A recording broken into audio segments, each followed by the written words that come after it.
Hello again and welcome back everybody to another edition of the Rural Report. I am your Rural 2IC and we're going to do our daily headlines coverage. And I apologize, this one's probably going to be quick because I took a little bit of hiatus due to technical difficulties and little Rural got sick just as Mrs. Rural was getting over something in the sharing family that we are. Apparently it's my turn. So uh, suffered all the way through work, got home, went straight to bed, got up, uh, hurried up and did some catch up with some notes, put this together so I can hit some points for you guys, and then probably go back to bed so I can rest up and be good for the live stream tomorrow. So let's jump into this again in no particular order. So the French sent out a proposal to Lebanon requesting that Hezbollah withdraw all troops within a 10-kilometer radius, basically. Anybody that's within 10 kilometers of the border with Israel. Now, it comes to no surprise. Hezbollah said no. Now, not only did they say no, they went ahead and they added to it and said Israel is basically in no position to put terms and conditions on anything. So I find that quite interesting. So we'll we'll see. It doesn't look like anybody striking fear of anything. Next, the Prime Minister of Estonia, as well as their Secretary of State, was put on a wanted list by the Russian Minister of Internal Affairs. This is for allegedly destroying monuments to Soviet soldiers. Now, apparently there's video and evidence of this, so I went ahead and said allegedly because I wasn't there. I don't know if it really happened or not. It sure doesn't look like it, but then again, I mean, who knows anymore? Uh, the big thing with this is that this is coming out where there's already rumors going around of people shouting, oh, okay, well, this isn't Article 5. I'm sorry, but putting somebody on the list does not constitute any sort of thing for World War III, so no.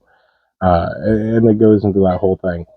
We've put a ton of people on the list. There's a bunch of countries that put people on the list. It means nothing. It's just something to get people that have, you know, they watch headlines and don't read the article. It puts them into an emotional state of hysteria and gives them talking points. Well, they're on a list. Well, it means nothing. Okay.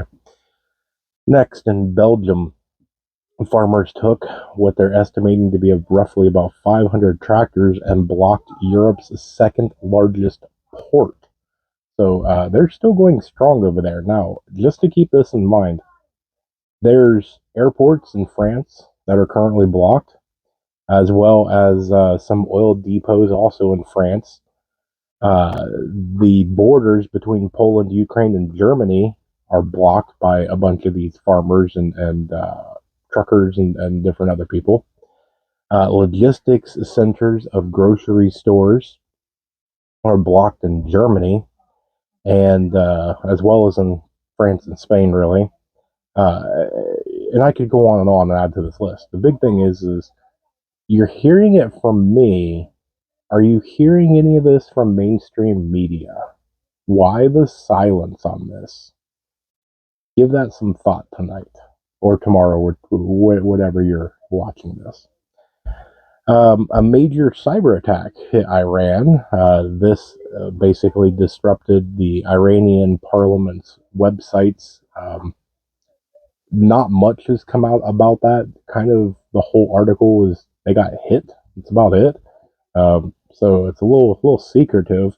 But the bigger thing that overshadowed that was that Iran suffered a huge explosion from a gas pipeline. And when I say huge, and I put emphasis on that, they are saying that this explosion could be seen from up to 60 kilometers away. That's a pretty big explosion. Now, I want you to keep in mind as you listen and think back to some of the stuff in the past, think about tonight, and think about the different ones that we do here in the future. When we start hearing this pipeline suddenly burst into flames, the Russian was a 10-story building that the roof suddenly burst into flames, or Hawaii, had a bunch of things burst into flames and all this stuff. Anybody seeing any sort of, oddities about any of this? Uh, Not saying anything. I'm just, there's a lot more that's going on behind the scenes and under some different radars than I think what a lot of people really want to realize. Most of this comes as here's an accident that happened, because you can't hide an explosion that's been seen 60 miles away. You can't hide a multi-story building that's burning, that people are going to catch it and put it on social media and all that. You're not going to be able to hide that. So what do? You cover for it. Oh, this building's on fire. Okay, let's move on to something else. Keep those in mind. Next, and we'll move into the United States here. The Senate passes, and we talked about this yesterday, the big foreign aid package. Now, before everybody, and I had this conversation at work, before everybody starts jumping up and down and screaming and being angry and all the other stuff, it's got to go to the House of Representatives. It's likely going to die there. Keep in mind, it has a chance of passing. If it does pass, then that's cause for alarm. But I don't see it passing, so it's likely going to go die there. Now, today it came out that the House is turned. So they, by one vote, passed a article to impeach Mayorkas. The only thing is now it's got to go to the Senate, where it's likely going to die. So, with all the things that are going on right now, between the drug epidemic, the border crisis, inflation, economy, wars overseas, just whatever insert here that, means a lot to you. All this is a time waster and a money waster and a circus show. Look at us, we're doing this. So if you're on blue side, the Senate was your yay moment today. If you're on the red side, the House is your yay moment today. Yay, go team, you both scored a win. The only thing is now when they switch over, they're going to vote no, in which it'll be another yay moment because, the red side voted for this, but the blue side gets to vote it down, and then the blue side voted for this. Now the red side. Do you see what's going on here? They're giving everybody their own little wins and losses. Does anybody else see that? Is that just me? Okay, let's move on. So here's one, and this will have a little PSA moment with it. There was a motorcyclist in Arkansas that burst into flames. Before you get carried away, if you haven't seen this, no, he didn't crash, okay? Um, and this was after a police chase. Um, he burst into flames because he was hit by a taser in the back, where his backpack was carrying 1 gallon of gasoline that ignited and sent him into a giant fireball. So, prepper PSA: when carrying flammable things such as gasoline, put them in an approved safe container on how you're going to carry them. Okay? Uh, but that goes into it too. If you're going to store gasoline, you're going to transport gasoline from the gas station to your home, be smart about it. Okay? I don't know what else to say on things like that, but use this as a moment of common sense. Okay? All right, next one. So they're saying that yesterday alone, in 24-hour time period, 269 Chinese nationals illegally crossed the border. Now, they're also saying, and this one might be a little bit more of an alarming number, that they're estimating 200,000 plus. Let me say that one more time. 200,000 plus Chinese crossed this year alone. We're talking, we are, 6 weeks into the year? We're halfway through February almost, and 200,000 just Chinese entered. And they're saying it's not just the southern border, there's a major uptick coming across the northern border. So keep that in mind. All right, let's end on this last one here. So it come out that Oregon has confirmed the first case of the bubonic plague. Now, let me put a little bit behind this, okay? So it's not just the headline, because this one was the one I put a little bit more research into, because I saw this one all over social media of people getting all up in arms about this. So yes, this is the first case in the state since 2015, and they're saying it came from a cat. Now, for all the people that are animal lovers, they're saying the cat's fine. Now, what they're saying is this comes from fleas. Yes, that is true. Fleas carry it, and things like that. If you have an animal, this may be one of those CV19er things on this. You might be seeing a bunch of like flea medications and flea collars and things start flying off the shelves. Might be one of the things if you're wanting one or you want to have some on your shelf in case SHTF happens. You might look into getting some. Just saying. And now it's going to be interesting. I've seen actually a few other prepping channels today talk about this, and they were kind of going in the grim direction that they may use this to try and get people to give up their pets, saying it's unsafe to have pets. I almost see it more as a B Gates sort of thing with the mosquitoes. That fleas are bad and we're just going to have to go in there and spray or do something to get rid of fleas. I look forward to go that direction. We'll see. But to go into this, there was a fatal case of the bubonic plague not that long ago in the state of Colorado in September of 2023. So not that long ago, there was a fatal case of this. How many people that's watching this knew about that one? Now, the bubonic plague is somewhat rare because there's only about an average of about 7 cases in the United States each year. So it's not super, super rare. It does happen every year. There's at least a handful of cases. But it's one of those ones. So if we're going to talk into health, remember yesterday that we talked about the Alaska pox or whatever they're going to call that one. Then we talked about not that long ago, maybe last week, on the deadly fungus up in the state of Washington.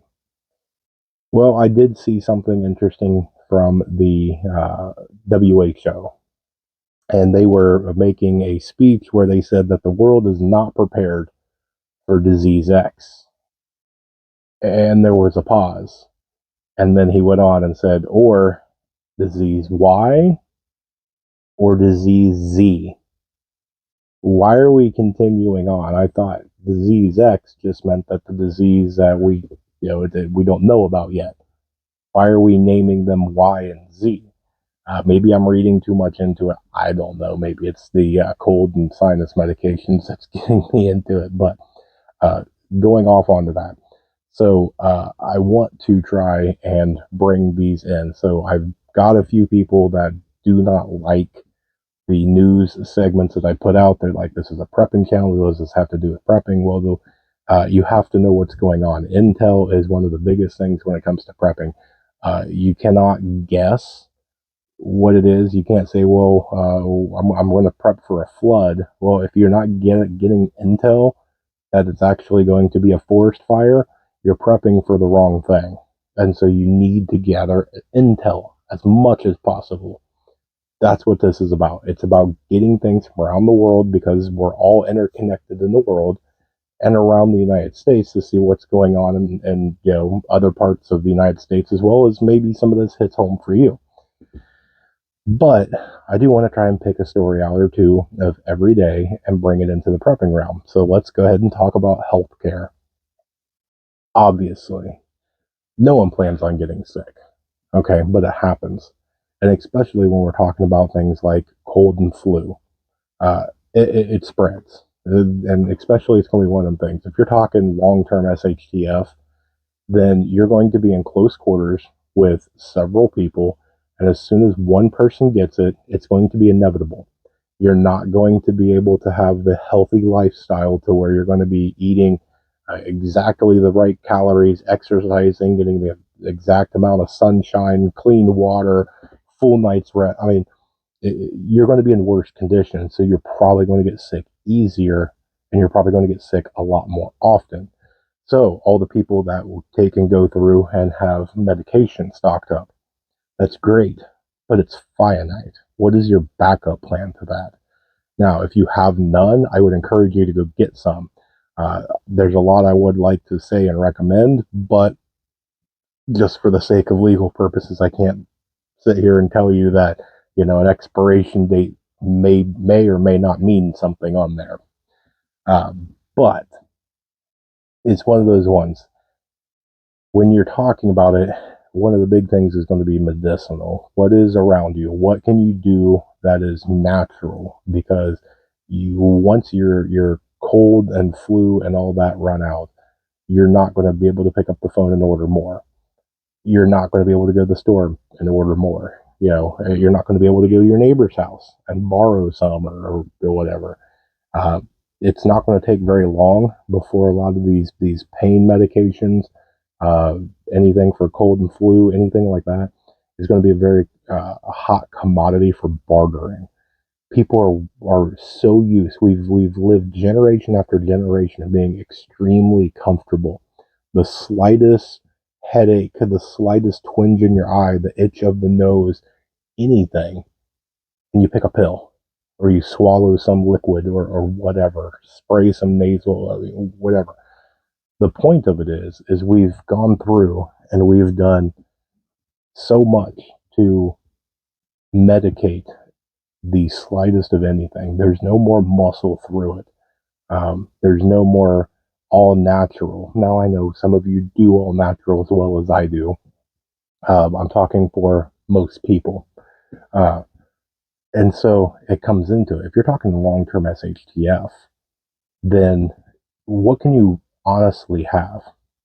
6 months, maybe a year's worth of medication, because you're talking about just for what?